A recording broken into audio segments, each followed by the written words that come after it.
The cargo hold of the Kithara sanctuary hummed with nervous energy as 300 human refugees waited for their assignments. Callan Torres adjusted his worn tool belt, watching alien overseers with crystalline faces and flowing robes move through the crowd like ethereal judges. Their telepathic whispers created a constant background static that made his teeth ache. "Engineer Callan Torres," a melodic voice called. He stepped forward, boots clanging against the polished deck. Before him stood a Kithara, unlike the others smaller, with darker skin that seemed to shimmer with an inner light. Her eyes held depths that reminded him of Earth's lost oceans. "I am Ayara," she said, extending a delicate hand. "I will be your guardian." The moment their skin touched, Callan felt something electric pass between them.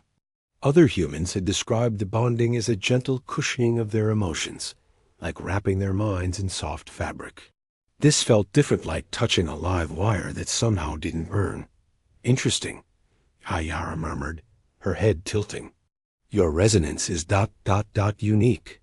Around them, other pairings were proceeding smoothly. Humans stood docile beside their guardians, their faces peaceful and distant. The unbonded humans behind them exhibited the telltale signs of psychic overflow, twitching fingers, rapid breathing, eyes that couldn't focus. Without guardians, they would drive any nearby aliens into violent madness within hours. "The engineering bay is 3 levels down," Iara said, her voice carrying an odd musical quality. "Your reputation precedes you, Callan Torres. The fleet commanders speak highly of human mechanical intuition." As they walked through corridors lined with bioluminescent panels, Callan noticed how other Kithara shied away from Iara. When he asked about it, she merely smiled. "I am ... different from my people," she said. "Perhaps that is why I was chosen for you." The engineering bay sprawled across an entire deck, filled with fusion drives, quantum processors, and gravity generators that defied human understanding. Yet as Callan approached a malfunctioning navigation array, his hands seemed to know exactly where to probe. He listened to the machine's subtle vibrations, feeling its mechanical distress like a physical ache. "The resonance coupling is degraded," he diagnosed, without consulting any readouts. "But not from normal wear. Something's been feeding on the energy matrix." Iara went very still. "Feeding?" "Parasitic drain. I've seen it before, on Earth's orbital platforms." Callan's fingers danced across unfamiliar controls, following intuition rather than logic. "Whatever's causing it is smart. It's avoiding the monitoring systems." Within an hour, he had the array functioning at 98% efficiency. Ejara watched every movement with an intensity that made his skin prickle. "Remarkable," she breathed. "Your species truly has a gift." That night, as Callan settled into his assigned quarters, he couldn't shake the feeling that Iara was different from the other guardians. The way she moved, the way she looked at the Kithara technology like she was seeing it for the first time. And when she thought he wasn't looking, her shimmering skin seemed to ripple with patterns that didn't match any Kithara he'd seen through their psychic bond. He felt her presence like a warm shadow at the edge of his consciousness. But beneath that warmth lurked something else, a hunger that both thrilled and terrified him. 3 weeks into their bond, Callan had become the most sought-after engineer in the fleet. His reputation spread through the galactic armada like wildfire, the human who could diagnose problems by touch, who spoke to machines in their own language. Fleet Commander Zephyrus, a towering insectoid with compound eyes, personally requested his services for the flagship's experimental drives. "Your guardian is fortunate," Zephyros clicked in broken standard as Callan worked on the quantum manifolds. "Most humans require adjustment periods." Iara stood nearby, ostensibly monitoring the psychic dampening field that kept Callan's emotions from overwhelming the sensitive alien crew.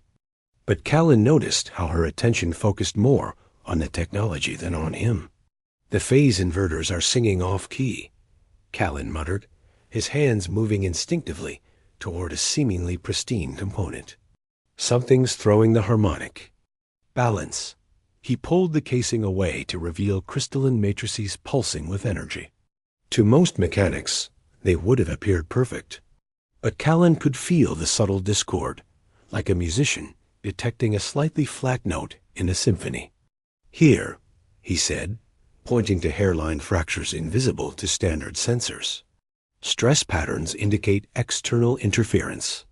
Regular, rhythmic, like something's been siphoning power in precise intervals. Commander Zephyros's mandibles clicked.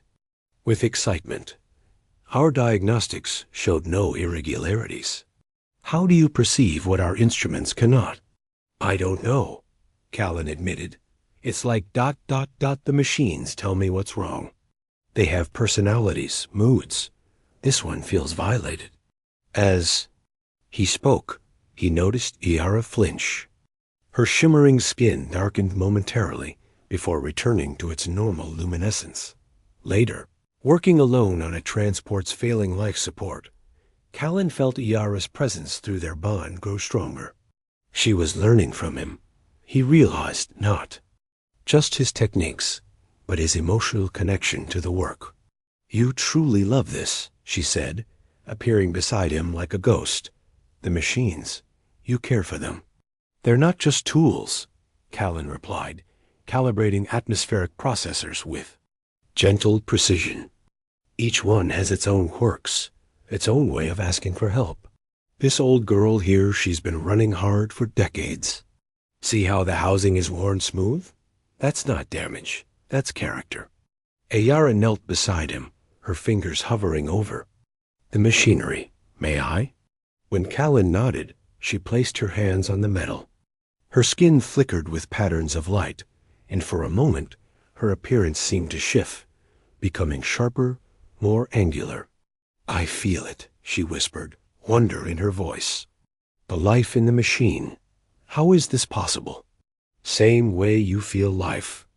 In living things, Callan said. Everything has energy, patterns, rhythms. Humans just happen to be good at reading the artificial ones.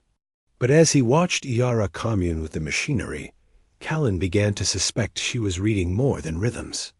Her touch seemed to leave subtle changes, efficiency improvements that shouldn't have been possible. Optimizations that violated the laws of physics he understood. That night, reports began filtering through the fleet's communication networks. Ships across 3 sectors were experiencing similar efficiency improvements in systems recently serviced by human mechanics. The pattern was too consistent to be coincidence. And in his dreams, Callan felt Iara's presence growing stronger, her thoughts intertwining with his in ways that left him questioning whether their bond was as one-sided as it appeared. The crisis began at 0300 hours, ship time. Alarms shrieked through the sanctuary's corridors as a Kithara science vessel, the Luminous Path, went dark during a routine survey mission. Emergency protocols activated, sealing the ship in quarantine fields as rescue teams prepared for the worst. Psychic contamination, Fleet Commander Zephyros explained to the assembled engineering teams. Something on that derelict moon triggered a cascade failure in their telepathic network. The entire crew is catatonic. Callan studied the sensor readings, noting the strange energy signatures emanating from the disabled vessel. Their main systems are still functional, but there's massive power drain, like something's feeding directly from their core. Impossible, said Commander Thizes, a tall Kithara with silver-traced features. Our ships are hardened against energy parasites. Against known parasites, Ayara interjected quietly. All eyes turned to her, and Callan felt her sudden spike of anxiety through their bond. I mean, there could be unknown variants. The rescue mission launched within the hour. Callan found himself aboard a heavily shielded transport with Iara and a team of Kithara specialists. As they approached the Luminous Path, his mechanical intuition screamed warnings. The ship's alive, he said suddenly. Not the crew, the ship itself. Something's integrated with its neural networks. Through the viewports, they could see the science vessel's hull rippling with patterns of bioluminescent light, beautiful and deeply wrong. Parasites, the Isis hissed. We purged them centuries ago. Iara went rigid beside Callan. Through their bond, he felt her terror and guilt. What parasites? He asked. The Shadowkin, the Isis explained. A psychic species that fed on neural energy. They could mimic our appearance, infiltrate our society. During the Silence Wars, we had no choice but to exterminate them. Ayara finished, her voice hollow. Boarding the luminous path revealed a ship transformed. Corridors pulsed with organic growth, and the air itself seemed alive with whispered voices. The Cathara crew floated in biopods, their consciousness drained, but their bodies preserved.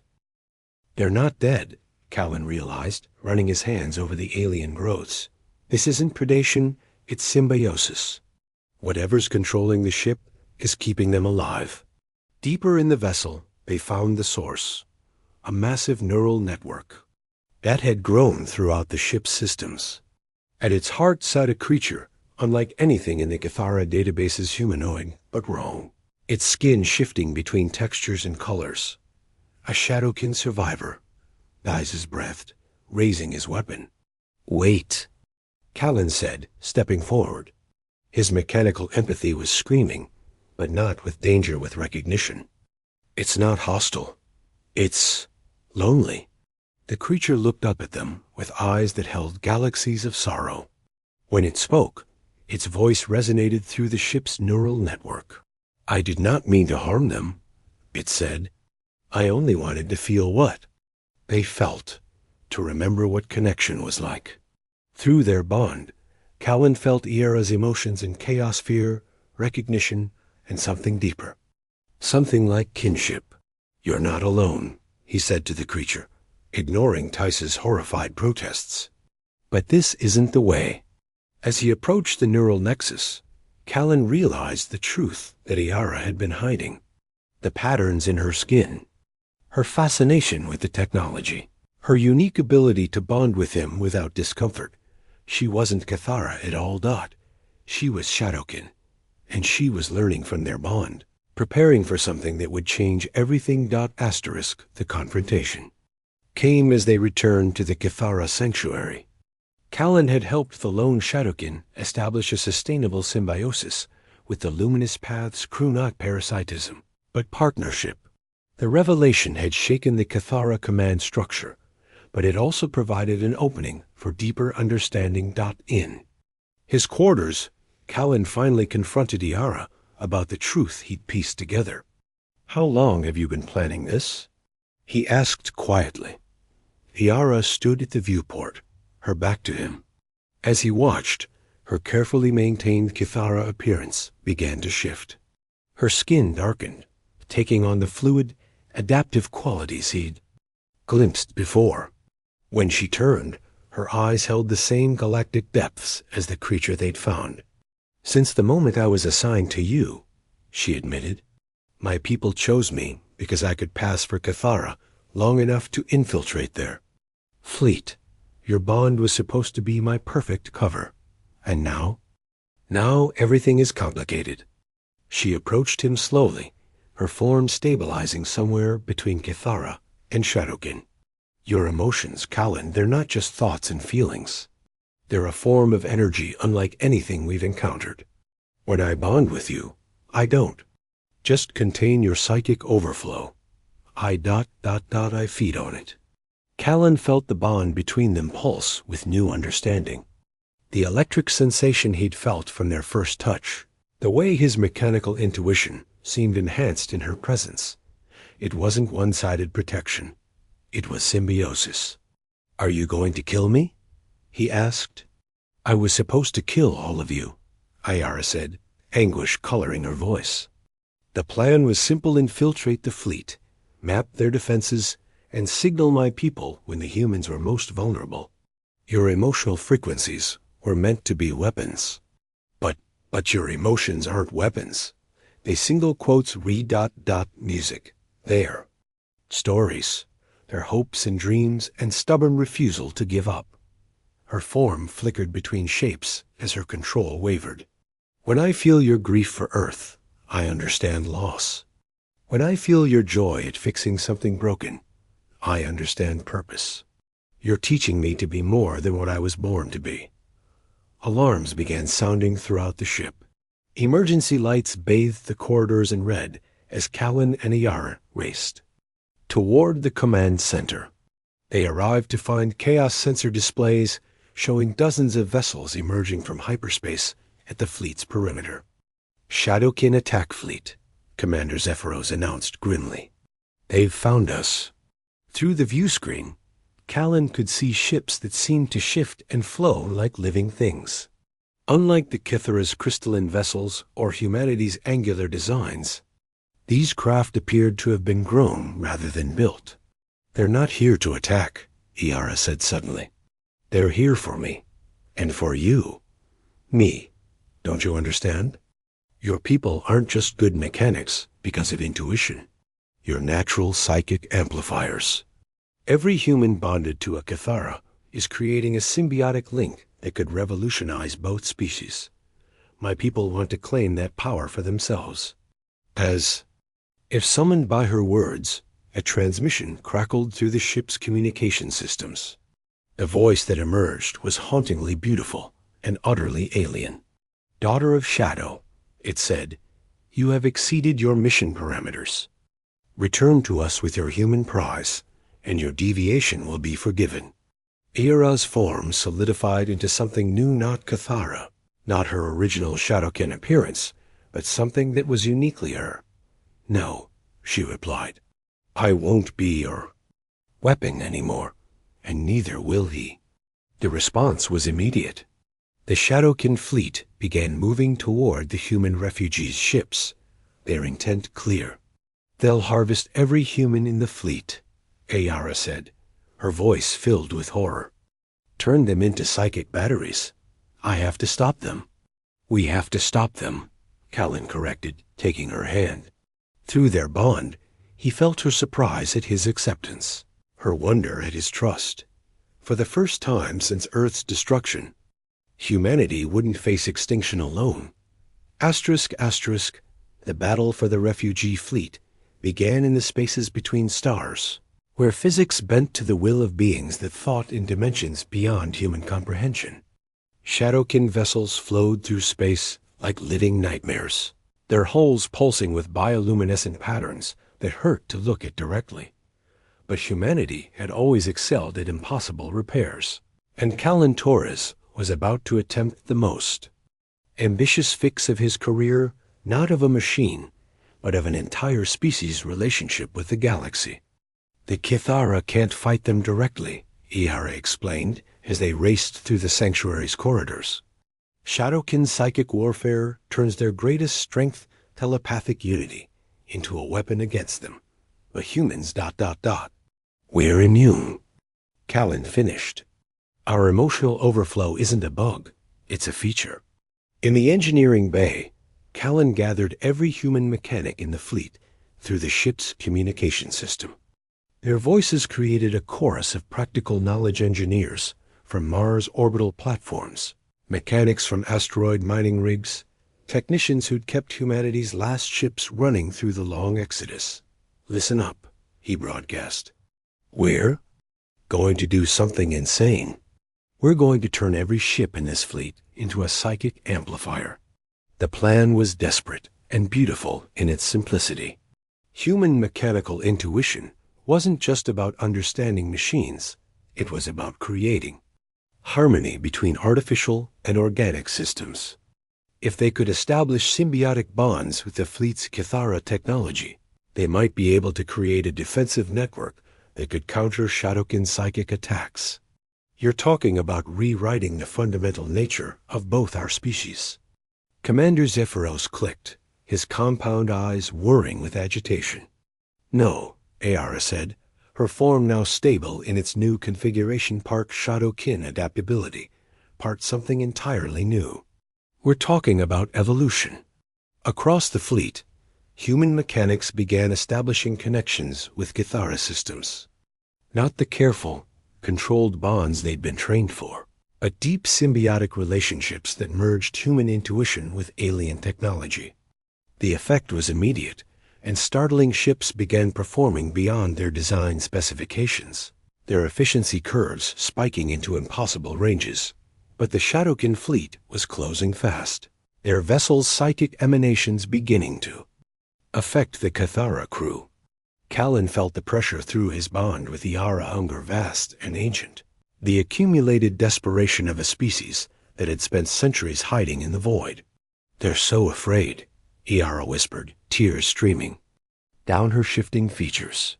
"All they want is to not be alone anymore." "Then let's show them a better way," Callan said. As the first Shadowkin vessels entered weapons range, Callan made a choice that would have seemed impossible weeks ago. Instead of raising shields or charging weapons, he opened every communication channel in the fleet and broadcast his consciousness directly into space. Through the symbiotic network he'd helped create, every bonded human in the fleet added their voice to his. Not words, but emotions, raw, unfiltered human experience. Joy at successful repairs, satisfaction at problems solved, the deep contentment of work well done.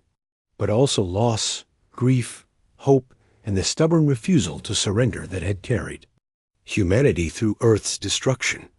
The effect on the Shadowkin fleet was immediate. Ships that had moved like predators suddenly slowed, their bioluminescent patterns shifting from aggressive reds to curious blues and greens. "What is this?" came the transmission from the Shadowkin command vessel. "Partnership," Callan replied. "Not predation, not domination, cooperation." Through the fleet's enhanced communication array, he shared the sensation of perfect mechanical harmony, the moment when a broken system sang with renewed life, when disparate components found their rhythm and worked as one. "Your daughter found a better way," he continued, feeling Iara's presence amplify his words. "She taught me that symbiosis isn't about one species consuming another.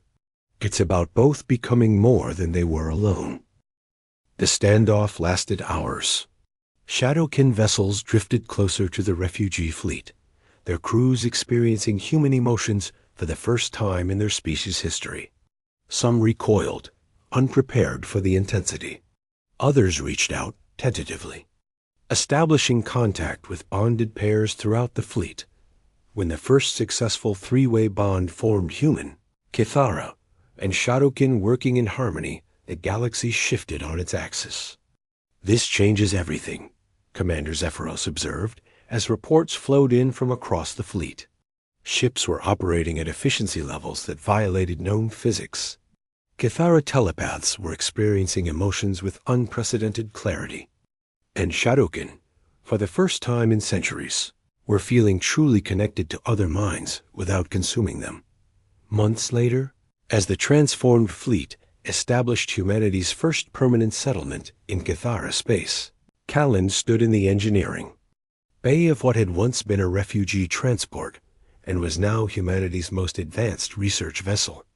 Around him, humans, Kithara, and Shadowkin worked together, their combined abilities pushing the boundaries of what technology could achieve. "Any regrets?"